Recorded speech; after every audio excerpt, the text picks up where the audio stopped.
just recently came out, guys, is the T15 buffer tube remote adapter.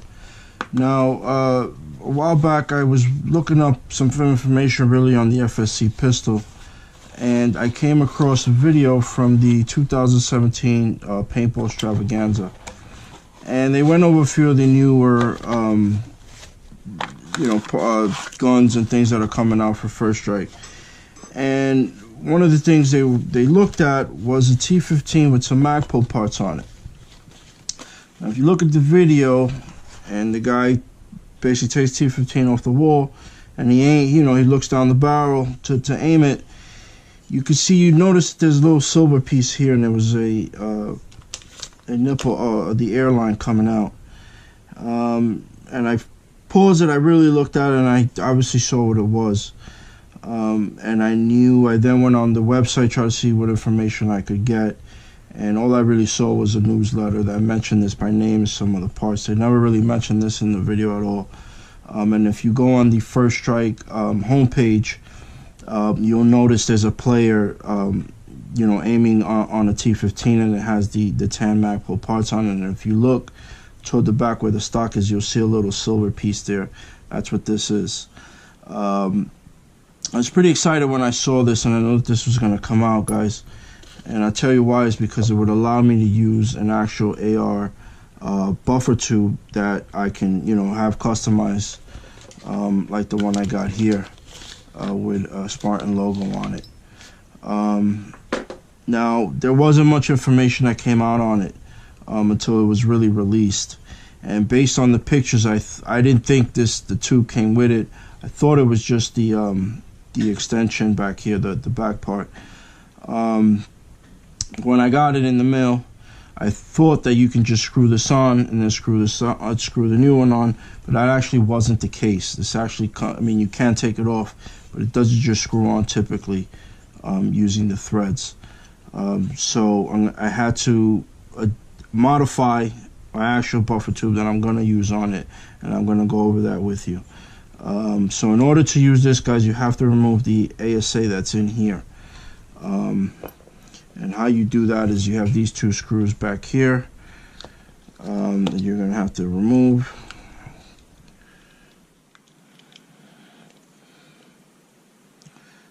Alright, so remove these two screws back here. And this is your ASA. Okay, now there's usually an O-ring that goes in there. Okay, I have that O-ring there. Like I said, I had previously loosened this. So this you can set aside. You're going to need these two screws, so hold on to that. Your old ASA you can set aside. And let's go over this this new buffer tube. The way this is held on, guys, you're going to have to twist the castle nut forward. You're going to expose a screw right there on the top. There's another screw right here in the back, and this is what's holding this in. This screw is basically just keeping the tube from shifting left and right, and this screw back here is the one that's actually holding it in place. So we're gonna need to remove that. Again, if you're happy with just a regular tube, you keep it. Keep it as is. You install it as is. But there's a lot of different tubes out there now, guys. Blue, red, different colors. You can get them customized, with some laser etch, whatever you want there. You can, get whatever you want. Again, a lot of different options out there. So this is a pretty long screw. You're going to remove that.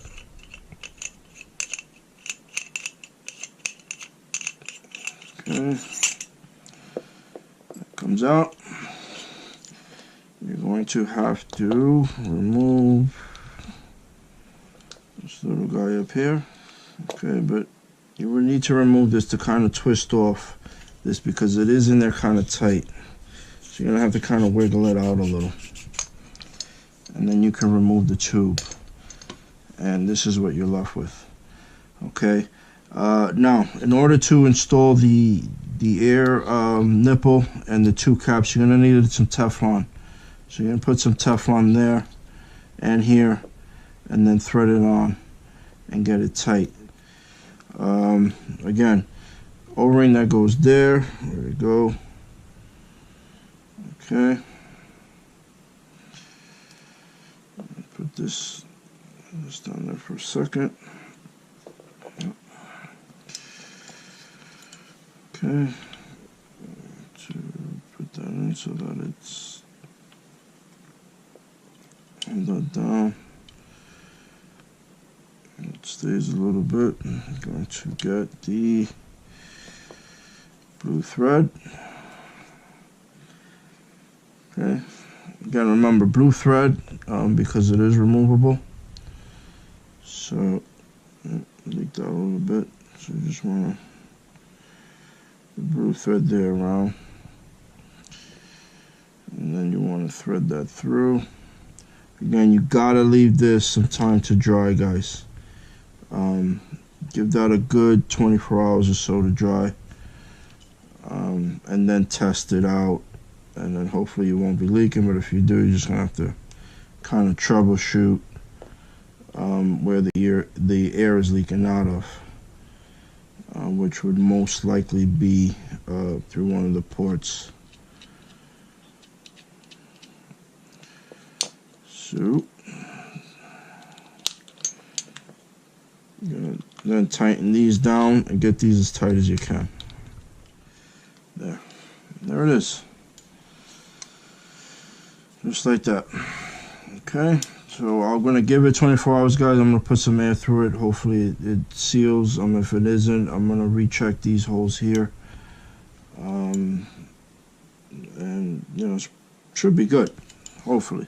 Now also, guys, this too has some holes here left and right, and what these are, as I was talking about the sling plate, you can't use this now if you're gonna go with this airline, with this remote adapter. Just won't go, right? This replaces this, be able to house that there. However, with that in mind, they did add two holes so that you can add sling mounts like this one. Okay, quick note on this, guys, because prior to using this, I actually had a different marker, but I used a sling ring like this where the button was actually out past the frame here, and since I use a 1-point sling, as I'm walking or running around, whatever, and it's bouncing off of my chest, it would hit that button and release. And I messed up a barrel like that. The gun just dropped straight down on the floor. So they do have these sling rings like this, where that button, you can see it's flush with the frame here, so it's actually just a touch lower. That way that doesn't happen to you. All right, so bear that in mind too. A lot of them have the buttons that stick out way too far. So you can use that with that. Now, remove this, and we're going to go over the, that's in there, it's a pain to get out. And I am going to go over now an actual AR buffer tube. You have to modify this one, guys. If you could see here, they're not exactly the same length. The actual AR one is a bit longer. Now, going over how I was going to install this, I was actually going to cut it down to kind of be the same length. The reason for that is because you need to use this. Now, this is about 6 inches. To get a 6.5, 7-inch one is a little difficult. If you can find one, then fine, just keep it. Now, there is a little hole back there. This had a smaller hole. I had to widen it out in order to fit the rod. So I just bored it out a little bigger. Can't go too big. You got to go just right, because mind you, this has a head on it. I have a washer that I'm going to use as well, but you don't want to go too big. You want to go just right. Now, initially, guys, as you saw, this has a screw on the top to keep it from shifting. So I drilled a hole on the top. I actually had to carve it out a little more because the drill shifted on me. I did that first. Turns out I actually didn't really need to do that because AR buffer tubes have a groove on the bottom that you can tap and open up a hole if you need to.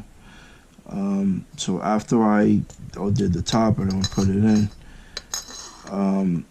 It's not really a fit also, guys. This one fits just right in there. This is a pinch smaller.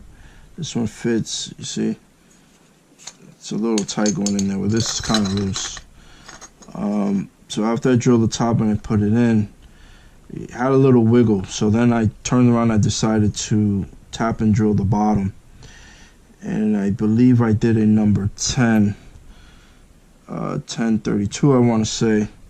And I tapped out the bottom to support it. So you can actually, you don't need to use that. If you want to, go ahead. But you don't really need to, because you can actually tap and drill the bottom. And to tap and drill, guys, you're going to need a set. It's really a set like this, okay, where you bore out the hole and then you make the thread. So you need a tap and drill if you're going to go away on the bottom. The other thing is I couldn't, because I decided to leave it longer. Actually, not two reasons why I really left it longer. One was for the castle nut that I wanted to use.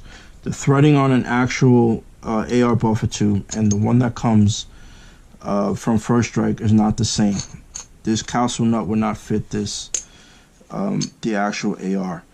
So I got myself a castle nut from Strike Industries. This is actually a pretty cool one.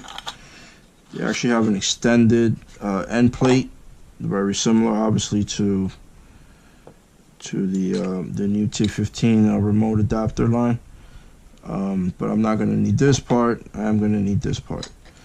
So this is another reason why I decided not to cut it. As you can see, this castle nut is a little longer. Your typical castle nuts look like this. They're a lot, you know, they're not as big as this one. But I wanted to use this one, so thread that on. Okay, yeah, thread it on. Thread it forward enough just so that I can have access to that screw. Now, the other thing is you still need to use a screw through to hold it on to keep it from coming off. Now, I had to do some modifying and you come up with an invention to do that because I couldn't get any screw longer than the 6 inches that it comes with. So what I did was, this is actually, this hole right here is a 1032. So I went out and I wanted to get a coupling nut, but they didn't have it in 1032. They had it in 1024. So impatient that I am, impatient the person that I am, I went out and I made my own. I got myself a rod. It's a square rod like this. Cut off a piece about 3/4. Drilled right through with the tap and drill set that I used, the 1032, and I made the threads. So in order to get this to work now, for the purposes of it, I'm actually going to put a little blue thread on this, guys. But okay, got a 1032 short screw here, cap screw. Put that in. Thread on the homemade coupling screw, and then now again I previously made the holes, so I can use the top hole if you like, if you want to go that route. But that, you know, as I decided afterwards, it's actually not necessary. You can actually just do it from the bottom if you prefer. That way you're not messing up the threads on the actual AR buffer tube. Okay, so I threaded the top and I thread the bottom as well. Thread that all the way down. See, I threaded the one, and you want to get that flush so that the castle nut will twist back. Go down a little bit more. Okay, reverse the castle nut back. Boom. Okay. Now, here's the tricky part. You're going to slide that in And the thing is, well, I forgot the washer. I'm actually going to use a washer. Put a little washer on there. Here's the tricky part. You have to find that coupling screw. That's the trick. Trying to find exactly where it is. I think I got it. Yep. Okay. Tighten that down.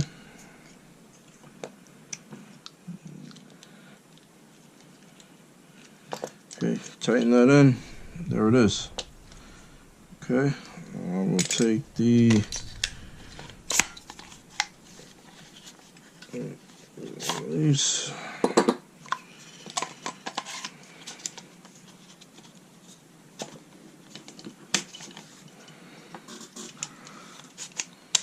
There it is, guys. That's it. Pretty cool. Alright, it allows me to use the a custom, an actual AR1 with a custom laser engraved emblem on it. There's a lot of different options. I'll leave the link where you can find these. You can pretty much get whatever you want on there. There's obviously you can get, they have stock ones that you can get if you like. You can also get some text on it, or words or whatever you want to put on there. Again, this castle nut, I like it. It's a little different than the typical castle nut. But you can get your regular castle nut. Remember that this castle nut will not fit. The threads are different, okay, so it will not fit. And again, buffer tubes, guys, you can get them in red, you can get them in blue, in black. Stocks, there's a lot. I've seen some not, I think from Tactical. Is it Tactical? I'll put the link up top. Tactical Dynamics. They actually have like a skeleton one now, especially if you want to go with a colored buffer tube. There's a lot of options with this. Oh, actually, one last thing before I go, guys, because I mentioned you can't use this sling plate with it anymore, and so I searched and I searched and I searched, and I was able to find a sling ring that will go over the buffer tube. And this is great because this is the only one I've seen like this. This will allow me to go lefty righty, because again, the only other way would be to put a sling mount either the left or the right, and again, that'll impinge me from, with the 1-point sling, from being able to switch hands. So I found this thing out there, and I'll put the link up top if you want to go with this. Now just be careful with this, guys, if you're going to use something like this. As you can see, I was testing it before. I put a little scratch on it, but as you can see, I don't know if you can see here, there's kind of a bit of a groove from where where you see the graphic here and where the thread is, and that should fit there. So just be careful, because you will scratch the finish. So that'll clamp on. Now, I've yet to use this, guys, but apparently it's not supposed to be able to swing over. It's on there pretty tight, and again, I can use my sling point, and now I'd be able to swing it left and right, so from here I could be able to switch hands without the sling getting in the way, without the sling bothering me, without it bothering the remote adapter line as well. So again, this is pretty good. I'll post a link where I found this. It's only one place where I found it. There's some information on another one, but I couldn't locate where they sold it. But I ordered this one, and this is the one I'm going to use, and looks good. All right, now that's it for this episode, guys. And again, on the next episode, we're going to focus on the lower receiver here. All right, thanks for watching.